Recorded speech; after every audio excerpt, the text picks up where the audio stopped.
இப்போ நம்மக்கிட்ட ஜாதகம் பார்க்க வர்றவங்க கேட்குற கேள்விகளில் இதுவும் ஒன்று. சார், காதில் ஏதாவது தெய்வ படம் வச்சோ, இல்லை கல் போட்ட மோதிரம் வச்சோ, கல் வச்சோ கலரில் போட்டுக்கலாமா சார் அப்படின்னு கேட்குறவங்கெல்லாம் இருக்காங்க. இப்போது இதற்கு கூட ஜோசியத்தில் வழி இருக்கா அப்படின்னு கேட்டால் கட்டாயமாக கண்டுபிடிச்சு சொல்லலாம். அது அவங்களுக்கு பிரயோஜனமாகவும் இருக்கிறது உண்டு. நிறைய பேர் அப்படி போட்டுக்கிறாங்க. உதாரணத்துக்கு 3ஆம் இடத்துல சனி இருந்ததுன்னு வச்சுக்கோங்களேன்.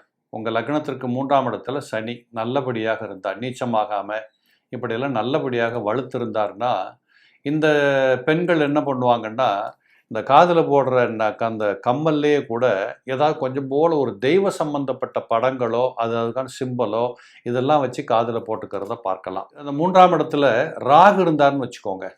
இப்போ நான் முதல்ல சனியை சொன்னேன். 3ஆம் இடத்தில் ராகு இருந்தால், அந்த ராகு இருக்கக்கூடிய அந்த அம்சம் என்ன பண்ணணும்னு கேட்டால், நீலக்கல் வச்சு கம்மல் போட்டுக்குவாங்க. சில பேர் வெள்ளைக்கல்ல போட்டுக்கிறாங்க. அந்த மாதிரி ராகு இருந்தால் நீலக்கல்ல போட்டுக்குவாங்க.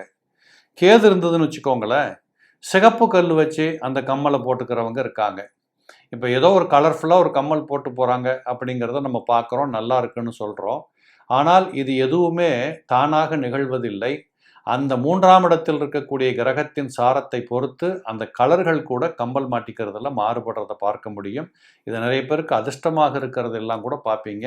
உங்கள் ஜாதகத்தை எடுத்து செக் பண்ணுங்கள். 3ல் சனி இருக்கா, ராகு இருக்கா, கேது இருக்கான்னு பாருங்கள். இல்லை இன்னொன்று குரு இருந்ததுன்னு வச்சுக்கோங்களேன், 3ஆம் இடத்துல சுத்த தங்கத்தை ஒரு கடுக்கான் மாதிரி வட்டமாக போட்டுக்கிறவங்க இருக்கிறாங்க. சுக்கிரன் 3ஆம் இடத்துல இருந்தால் வைரக்கம்மல் போட்டுக்குவாங்க. புதன் இருந்தால் மரகத கம்மல் போட்டுக்குவாங்க.